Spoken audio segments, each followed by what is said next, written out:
Nesse vídeo eu vou te explicar quais os medicamentos mais usados no tratamento do refluxo em bebês e quais os riscos desses medicamentos. Olá, aqui é a doutora Cris Piscinato, especialista em amamentação mista e amamentação exclusiva, fórmula infantil, sono, gases, cólicas e refluxo em bebês e recém-nascidos. E nesse vídeo eu vou te explicar sobre o omeprazol, o Losec, o Ezio, o Famox, a domperidona, o sucrafilme e outros medicamentos usados no tratamento do refluxo em bebês. Começando então pela domperidona, que é o Motilium, pela bromoprida, que é o Digizan, e pela metoclopramida, que é o Plasil. Esses medicamentos são bastante prescritos para muitos bebês e a ideia por trás deles até faz sentido. Só que a gente precisa tomar um pouquinho de cuidado com esses medicamentos. Eu me lembro de um caso que eu acompanhei de uma mãe cujo bebê estava tomando domperidona. Ela notou que quando ela começou a dar esse medicamento para o bebê dela, ele começou a ficar mais irritado, mais nervoso, mais estressado. Com poucos dias ela queria parar a medicação, mas ela não conseguia contato com o médico que havia prescrito a medicação para o bebê dela.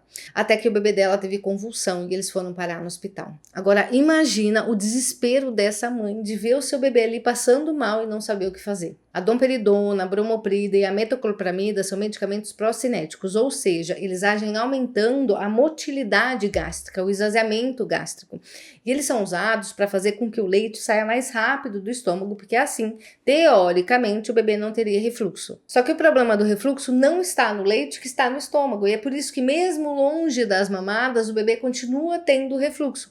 E eu já vou te explicar melhor sobre isso. Sobre esses medicamentos ainda existem dois grandes problemas. Primeiro, a domperidona, a bromoprida e a metoclopramida não têm comprovação científica de que funcionam para o tratamento do refluxo em bebês. Por quê? Porque eles não agem nas causas do refluxo do bebê, como a gente vai ver. O segundo problema é que esses medicamentos são muito fortes para o bebê. Eles têm muitos riscos e efeitos colaterais, podendo causar cólicas, irritabilidade, passar a barreira hematocefálica no cérebro, causar problemas neurológicos graves no bebê. E a domperidona ainda tem o risco de causar arritmia cardíaca e morte súbita. E é justamente por conta dessas questões de não terem comprovação científica de que funcionam para o tratamento do refluxo em bebês e pelos riscos e efeitos colaterais que eles têm, que eles não são recomendados pelas sociedades norte-americana e europeia de pediatria. Inclusive, essa recomendação de não dar esses medicamentos para bebês está nesse artigo aqui, que contém as diretrizes internacionais para o tratamento do refluxo em bebês e que também é seguida pela Sociedade Brasileira de Pediatria.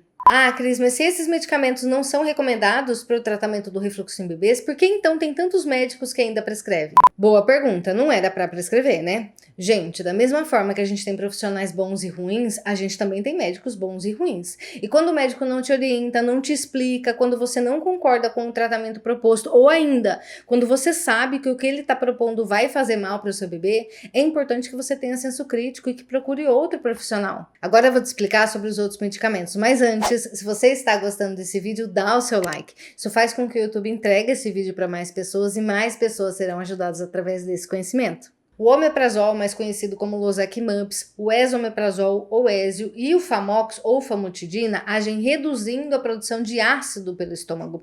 Já o Milanta é um antiácido que age neutralizando o ácido do estômago e o sucrafilme age como um protetor da mucosa gástrica, que quando em contato com o ácido do estômago ele forma uma espécie de barreira de proteção, grudando ali nas áreas inflamadas, assim quando o refluxo ocorrer, ele não machuca a parede do esôfago. Esses medicamentos são usados para tratar uma esofagite, que é uma inflamação da parede do esôfago causada pelo refluxo.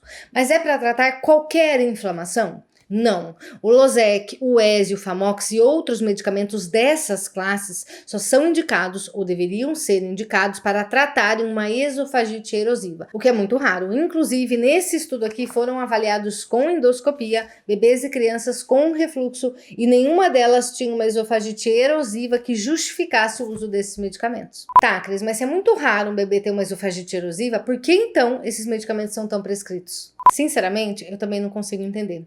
Gente, o uso indiscriminado e crônico contínuo desses medicamentos tem muitos riscos e efeitos colaterais para o bebê.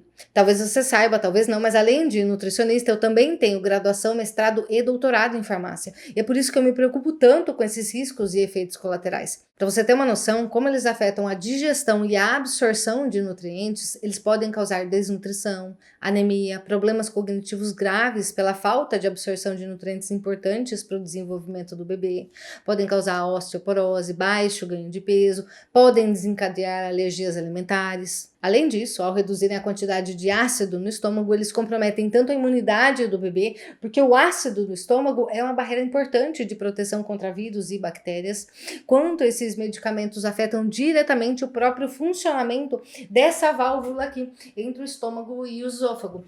Porque tendo menos ácido ali, essa válvula acaba não funcionando direito.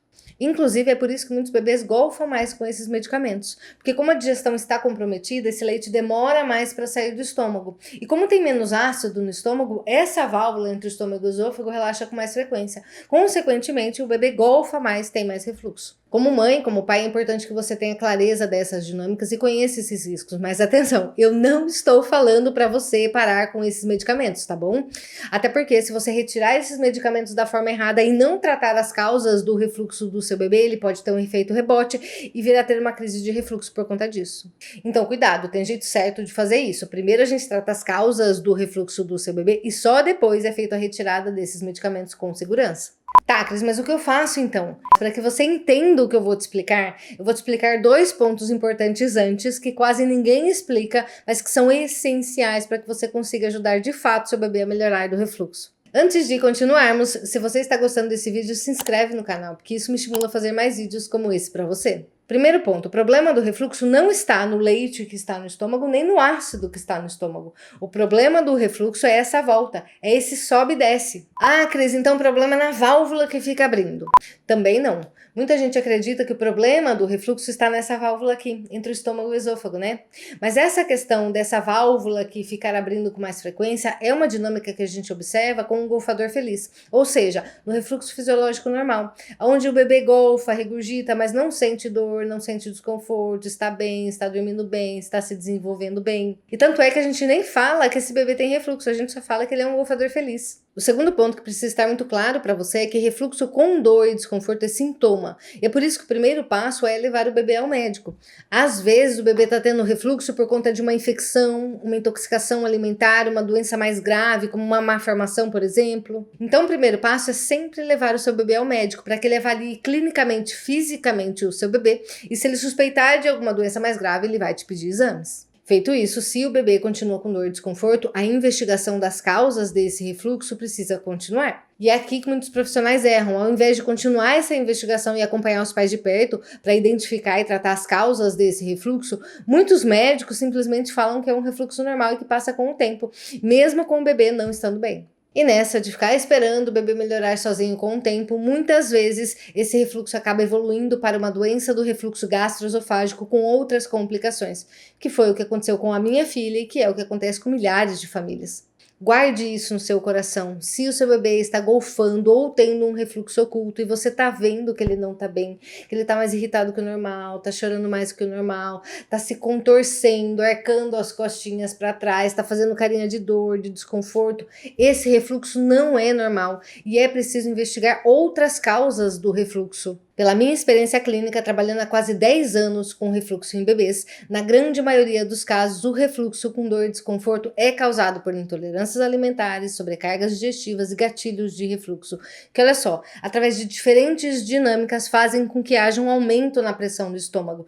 E o estômago funciona como uma bexiga com água, se você aperta o líquido sobe, ou seja, se a gente aumenta a pressão no estômago, a gente força, a gente induz um refluxo. E é por isso que nem os medicamentos, nem as medidas de posição de ficar meia hora, 1 hora com o bebê na posição vertical resolvem o problema do refluxo. Aliás, segundo os estudos mais recentes, como esse daqui, as medidas de posição não são mais recomendadas. Então, se o seu bebê tiver alguma intolerância a algum alimento que você come ou algum ingrediente da forma infantil que ele toma, alguma sobrecarga digestiva ou gatilhos de refluxo, ele vai ter um estímulo de refluxo. É por conta desses fatores que o bebê tem aqueles altos e baixos, sabe? Ora tá bem, ora tá mal, ora tá em crise e você não entende o porquê. Se o seu bebê tem refluxo, esses fatores precisam ser investigados e tratados de forma integrada e específica para o seu bebê. Esse é um trabalho que eu venho fazendo com sucesso dentro da consultoria online.